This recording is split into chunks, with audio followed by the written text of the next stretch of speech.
Hello everyone, Assalamu alaikum. This is my second class before you over online.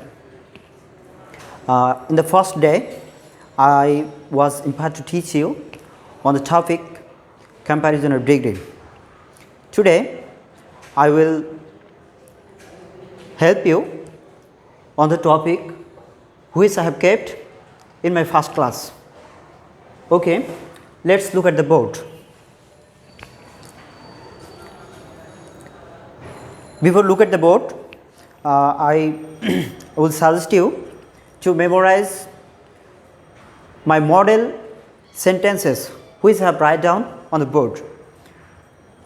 Let's speak in Bengali. প্রিয় শিক্ষার্থী, আমি তোমাদের ডিগ্রির প্রথম ক্লাসে 6টা মডেল বাক্যের মাধ্যমে স্ট্রাকচার তৈরি করা শিখিয়েছিলাম। ওই 6টা বাক্য অবশ্যই মুখস্থ রাখতে হবে। আজকেও আমি এখানে 4টা মডেল বাক্য সেট করেছি। এই 4টা বাক্য থেকে আমি স্ট্রাকচার বানানো শেখাবো। তার আগে এই 4টা বাক্য তোমাকে মুখস্থ করতে হবে। তার আগে তোমাকে এই 4টা বাক্য মুখস্থ করে আসতে হবে। এই যে a tiger is as ferocious as a lion, এটা a lion is not more ferocious than a tiger, a tiger is not as ferocious as a lion, a lion is more ferocious than a tiger. Please ভিডিওটা pause করে 4টা বাক্য একটু 5 minute সময় নিয়ে মুখস্থ করে আসো। ওকে ডিয়ার স্টুডেন্ট, আমরা প্রথমে আসি। এ tiger is as ferocious as a lion, এই বাক্যটাকে আমাদেরকে কম্পারেটিভ করতে হবে। কি করতে হবে? কম্পারেটিভ করতে হবে। তো কম্পারেটিভ করতে গেলে প্রথমে এই বাক্যটা আগে আমরা এর স্ট্রাকচারাল এক্সপ্লানেশনটা দেখে আসি। প্রথমে কি এ টাইগার সাবজেক্ট, তারপর ইজ হলো ভার্ব, তারপর অ্যাজ, এখানে স্ট্রাকচারে এনেছি অ্যাজ অথবা সো। মনে রাখবে এই জায়গাতে বাক্যের এইখানে অ্যাজ অথবা সো যে কোনো একটা থাকতে পারে। তারপর আসছে কি ফেরোসাস হলো এই বাক্যে অ্যাডজেক্টিভ,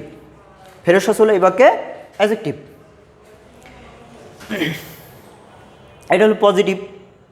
ফেরোসাস বাক্যটা হলো অ্যাডজেক্টিভের পজিটিভ ফর্ম। সো এটা লিখলাম। আর তারপর অ্যাজ, তারপর হলো এ লায়ন, এটা হলো সাবজেক্ট। এখন খেয়াল করি এই বাক্যে দেখো দুইটা সাবজেক্ট আছে। এখানে একটা আছে টাইগার, এখানে আছে লায়ন। এই দুইটা সাবজেক্টের মাঝখানে এই দুইটা সাবজেক্টের মধ্যে তুলনা করা হয়েছে। কি তুলনা করা হয়েছে? এই টাইগার ইজ অ্যাজ ফেরোসাস, একটা টাইগার অ্যাজ ফেরোসাস, এমন ভয়ঙ্কর অ্যাজ এ লায়নের মতো ভয়ঙ্কর বা লায়নের মতো হিংস্র। আচ্ছা, প্রথম বাক্য থেকে আসলাম। এই বাক্যটাকে আমরা দেখি কম্পারেটিভ ফর্মটা কী হবে। এ lion is not more ferocious than a tiger, A lion is not more ferocious than a tiger. একটু খেয়াল করো, এই বাক্যটা কিন্তু অ্যাফার্মেটিভে ছিল, এই বাক্যটা পজিটিভ ছিল, পজিটিভ থাকার সাথে সাথে আবার অ্যাফার্মেটিভ ছিল। এই বাক্যগুলোকে তোমার simple to compound to simple করতে গেলে যদি প্রদত্ত বাক্যটা অ্যাফার্মেটিভে থাকে, যদি কোশ্চেনের বাক্যটা অ্যাফার্মেটিভ থাকে, অ্যান্সার করতে হবে নেগেটিভে। আর যদি কোশ্চেন বাক্য বা মূল বাক্য যদি নেগেটিভে থাকে, অ্যান্সার করতে হবে তার বিপরীতটাতে। ঠিক আছে, এই জন্য এই বাক্যটা অ্যাফার্মেটিভে ছিল, অ্যান্সার করেছি নেগেটিভে। এই যে নট, দেখি আমরা এর স্ট্রাকচারাল এক্সপ্লানেশনটা কেমন আসে। এই যে লায়ন। ওকে ডিয়ার স্টুডেন্ট, আমরা এখন পরের বাক্যটার স্ট্রাকচার দেখি। প্রথমে কি আছে? এই লায়ন হলো এই যে প্রথম বাক্যের দ্বিতীয় সাবজেক্ট, সেকেন্ড সাবজেক্ট। তো লিখি সাবজেক্ট টু প্লাস এরপরে কি আছে? ভার্ব। তো লিখলাম স্ট্রাকচারে ভার্ব। তারপরে কি আছে? নট, এই যে নট। তারপরে এই যে এটুকু কোথা থেকে পেয়েছি আমরা? এটা ছিল ফেরোসাসের কম্পারেটিভ ফর্ম। কারণ কি ফেরোসাসের তিনটা কম্পারেটিভ ফর্ম কি? তিনটা ফর্ম কি? ফেরোসাসের তিনটা ফর্ম হলো ফেরোসাস, মোর ফেরোসাস, মোস্ট ফেরোসাস। সো এখানে মোস্ট ফেরোসাস ছিল কম্পারেটিভ ফর্ম। তাহলে এটা কি হলো? অ্যাডজেক্টিভের কম্পারেটিভ ফর্ম প্লাস দেন, দেন আসবে তুলনা করার জন্য। তারপরে এই যে টাইগার, টাইগার হলো সাবজেক্ট ওয়ান। এই যে প্রথম বাক্যের, পজিটিভ বাক্যের প্রথমে ছিল যে সাবজেক্টটা, ওই সাবজেক্টটা আমরা এখানে নামকরণ করেছিলাম সাবজেক্ট ওয়ান। সো এই সাবজেক্ট ওয়ানটা এখানে দিলাম। আচ্ছা, তারপরে আমরা পরের বাক্যে আসি। পরের বাক্যে আসি, পরের বাক্যে এসেই প্রথমে দেখো এখানে নট আছে। কি আছে? পরের বাক্যে প্রথমে এখানে নট আছে। তো আমি প্রথমে কি বলেছিলাম? যদি কোশ্চেন বাক্য বা প্রদত্ত বাক্য যদি অ্যাফার্মেটিভে থাকে অ্যান্সার করতে হবে নেগেটিভে, যদি কোশ্চেন বাক্য নেগেটিভে থাকে অ্যান্সার করতে হবে অ্যাফার্মেটিভে। একটু খেয়াল করি, যেহেতু এখানে নট আছে, তো আগে বাক্যটার স্ট্রাকচারটা আমরা দেখে আসি। এ টাইগার, এটা হলো subject, subject one plus is. আচ্ছা, ইজটাকে আমরা এটা তো টেন্স অনুযায়ী আসবে, তাই না? সো আমরা জাস্ট ভার্ব লিখতে পারি প্লাস নট দিয়ে এভাবে নেগেটিভ করতে হবে, বা এখানে অ্যাজ ইউজুয়াল ওই টেন্সের বাক্য অনুযায়ী এখানে নেগেটিভ বাক্য আসতে পারে। এই বাক্যে ইজটা ভার্ব, এখানে তাই ভার্ব লিখলাম, এখানে নট লিখলাম। তারপরে কি? অ্যাজ, অ্যাজ এখানে আমি আগেও বলেছি কখনো অ্যাজ আসবে কখনো সো আসবে। সো দিলাম। তারপর কি আছে? ফেরোসাস। ফেরোসাস কি? ফেরোসাস হলো অ্যাডজেক্টিভ এই বাক্যে। অ্যাডজেক্টিভের কোন ফর্ম? Positive form. তারপরে অ্যাজ আছে, তারপরে সাবজেক্ট। ফার্স্ট সাবজেক্ট না second subject? Second subject. So subject two. So আশা রাখি তোমরা এই বাক্যটা কীভাবে স্ট্রাকচার তৈরি করেছি তোমরা খেয়াল করেছো। তো এই বাক্যটাকে আমরা যদি এখন কম্পারেটিভ করি, এই বাক্যটাকে আমরা যদি এখন কম্পারেটিভ করি কি হবে? সে আগের মতোই, সাবজেক্টটা উল্টে যাবে, সেকেন্ড সাবজেক্টটা প্রথমে আসবে। তো খেয়াল করি, তারপরে এই যে লায়ন আছে এখানে, এটা কি ছিল? সেকেন্ড সাবজেক্ট, ওই সেকেন্ড সাবজেক্টটা প্রথমে এসছে। তাহলে স্ট্রাকচারে লিখে ফেলি subject to plus verb plus এই মোর ফেরোসাস। মোর ফেরোসাস এটা কি? অ্যাডজেক্টিভের মোর ফেরোসাস, এটা কি? অ্যাডজেক্টিভের কম্পারেটিভ ফর্ম। অ্যাডজেক্টিভের কম্পারেটিভ ফর্ম। তারপর এই দেন আসবে তুলনা করার জন্য। তারপর সাবজেক্ট ওয়ান। এই যে সাবজেক্ট ওয়ান এখানে চলে এসছে। ঠিক যেন সাবজেক্টটা হবে ক্রসের মতো, সাবজেক্টটা ঠিক এরকম।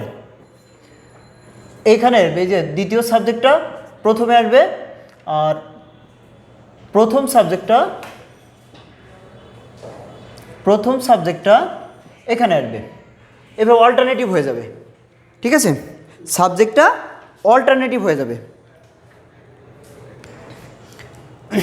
তো ডিয়ার স্টুডেন্ট, আমি এটা আবার একটু রিপিট করি। প্রথম দেখো, a tiger is as ferocious as a lion, বাক্যটাকে আমরা কম্পারেটিভ করব। কম্পারেটিভ করার আগে এই বাক্যটার স্ট্রাকচারটা আমি দেখিয়েছি। সাবজেক্ট, তারপর ভার্ব, তারপর অ্যাজের জায়গায় অ্যাজ অথবা সো যে কোনো একটা আসতে পারে। তারপর ফেরোসাস হলো এই বাক্যের অ্যাডজেক্টিভের কোন ফর্ম? Positive form. তারপর দেখি অ্যাজ, তারপর অ্যাজ এ লায়ন, এটা হলো সাবজেক্ট টু। তারপর দেখি এই যে এই বাক্যটাকে কম্পারেটিভ করতে গেলে এই সাবজেক্টটাকে প্রথমে এখানে আনতে হবে, তো দিলাম সেটা। তারপর কি করতে হবে? এই টেন্স অনুযায়ী, এই বাক্যের টেন্স অনুযায়ী এখানে ভার্ব নির্বাচন করতে হবে, তারপরে নট দিতে হবে, তারপর অ্যাডজেক্টিভটার কম্পারেটিভ ফর্ম লিখতে হবে, তারপরে দেন, তারপরে প্রথম সাবজেক্টটা শেষে আনতে হবে। তারপরে বাক্যটা দেখি, এ tiger is not as ferocious as a lion. এই বাক্যটা কম্পারেটিভ করতে হবে। আমি আগেও বলেছি যে বাক্যের ভিতরে প্রদত্ত বাক্য যদি অ্যাফার্মেটিভে থাকে তাহলে অ্যান্সার করতে হবে নেগেটিভে। ঠিক দেখো, a tiger is as ferocious as a lion, এ বাক্যটা ছিল। এ বাক্যের ভিতরে কি কোথাও নট বা না বোধক কোনো শব্দ আছে? নিশ্চয়ই নেই। না থাকার কারণে বাক্যটা অ্যাফার্মেটিভ হওয়ার কারণে এখানে নট এনেছি আমি। ঠিক পরের বাক্যটা দেখো, আর এ টাইগার ইজ নট, এই যে নট আছে, নট থাকার কারণে বাক্যটা নেগেটিভ হওয়ার কারণে আমি অ্যান্সার করব অ্যাফার্মেটিভে। সাথে সাথে পজিটিভ টু কম্পারেটিভ, কম্পারেটিভ করার সাথে সাথে ওই বাক্যটাকে আবার অ্যাফার্মেটিভও করব। তো দেখি ওই যে সাবজেক্ট রুলটা দিতে হবে। প্রথমে কী করতে হবে, সাবজেক্ট রুলটা দাও। এই যে এ লায়নটা এখানে নিয়ে আসলাম, তারপর টেন্স অনুযায়ী এই বাক্যের টেন্স অনুযায়ী এখানে ভার্ব দিলাম, তারপর ফেরোসাসের কম্পারেটিভ ফর্ম মোর ফেরোসাস দিলাম, তারপর এই বাক্যের তুলনা করার জন্য দেন দিলাম, তারপর এই প্রথম সাবজেক্টটা এখানে দিলাম। ব্যাস এভাবে আসার আগে তোমরা এই চারটা বাক্যের স্ট্রাকচারটা কীভাবে করেছি সেটা তোমরা খেয়াল করেছো। এখন আমরা এক্সাম্পলে যাই। এখানে দেখো আমি একটা বাক্য লিখেছি, a frugal man is happier than a prodigal man. একজন মিতব্যয়ী মানুষের a frugal man is happier than a prodigal man. একজন মিতব্যয়ী মানুষ ইজ হ্যাপিয়ার সুখী দ্যান এ প্রডিক্যাল ম্যান। অমিতব্যয়ী মানুষের চেয়ে একজন মিতব্যয়ী মানুষ সুখী।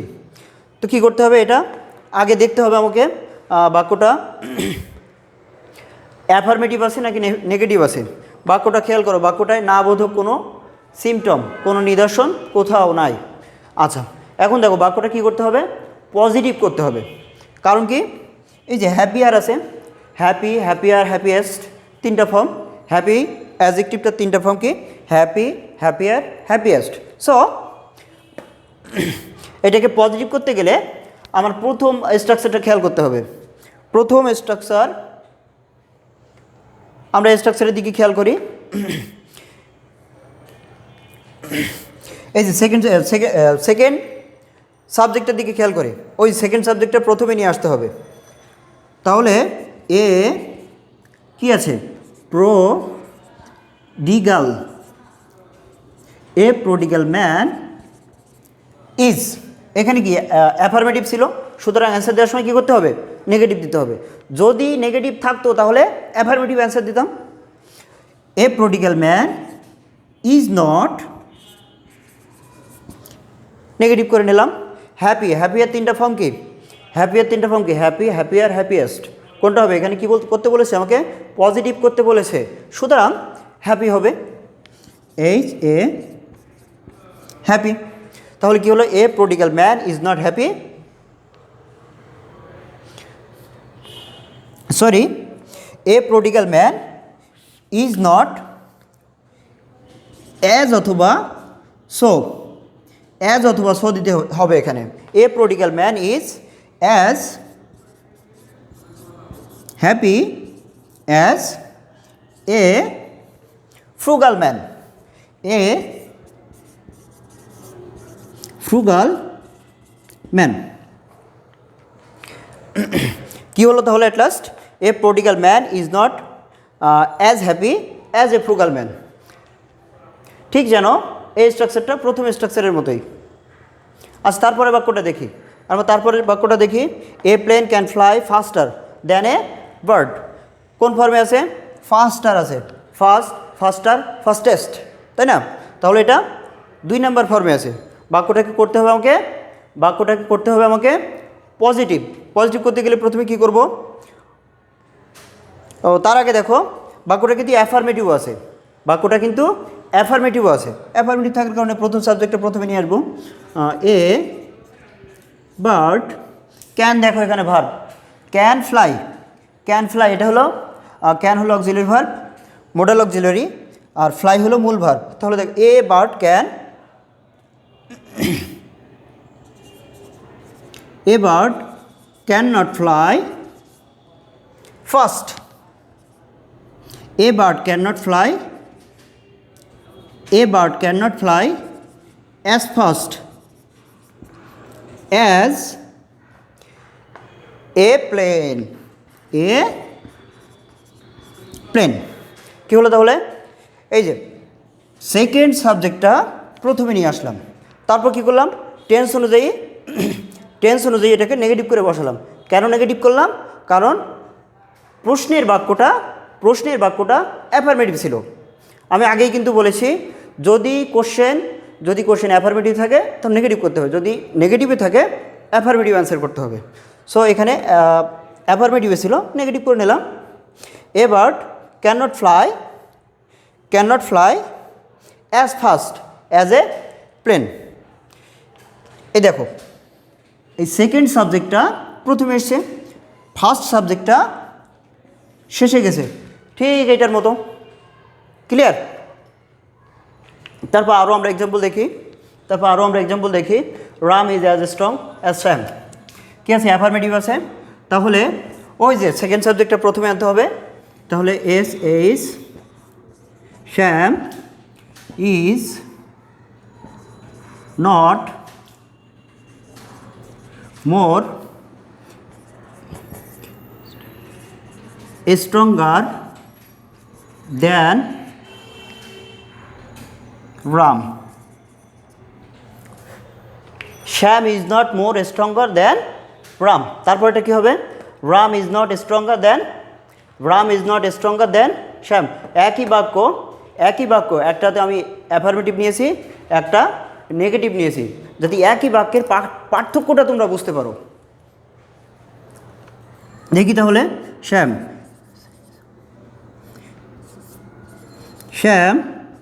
ইজ, এই যে এখানে নেগেটিভ আছে, এখন আমি এই বাক্যে, উত্তর বাক্যে এই বাক্যটা কম্পারেটিভ করতেছি, আমি এই বাক্যে এখন আর নট দেব না।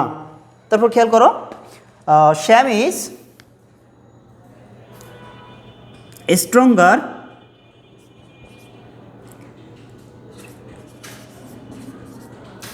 যেহেতু বাক্যটা আমি কম্পারেটিভ করতেছি, সুতরাং স্ট্রঙ্গারের কম্পারেটিভ ফর্মটা নিতে হবে। নিলাম কম্পারেটিভ ফর্ম।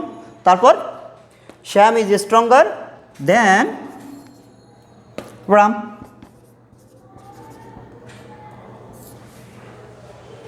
ওকে ডিয়ার স্টুডেন্ট, আশা রাখি তোমরা কম্প্যারিজন অফ ডিগ্রির উপরে সামগ্রিক ধারণা লাভ করেছো।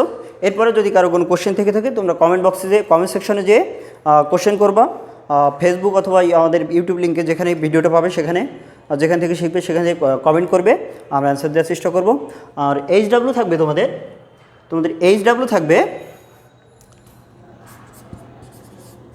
সেই প্রথম দিনের মতো বোর্ড কোশ্চেন, সকল বোর্ড কোশ্চেনে যত জায়গায় কম্প্যারিজন অফ ডিগ্রি আছে সবগুলো তোমরা চেষ্টা করার পাশাপাশি যদি কোনো বাক্যে সমস্যা ফেস করো সেটা কমেন্ট সেকশনে অথবা যাদের সাথে আমার ফেসবুকে কানেকশন আছে, যদি আমাকে ইনবক্স করো, মেসেঞ্জারের মাধ্যমে ইনবক্স করো, আমি উত্তর দেওয়ার সর্বোচ্চ চেষ্টা করব। সবাই ভালো থাকো, সুস্থ থাকো, সুন্দর থাকো। আবার দেখা হবে, আবার কথা হবে। সে পর্যন্ত সবার জন্য রইল শুভকামনা। আল্লাহ হাফেজ।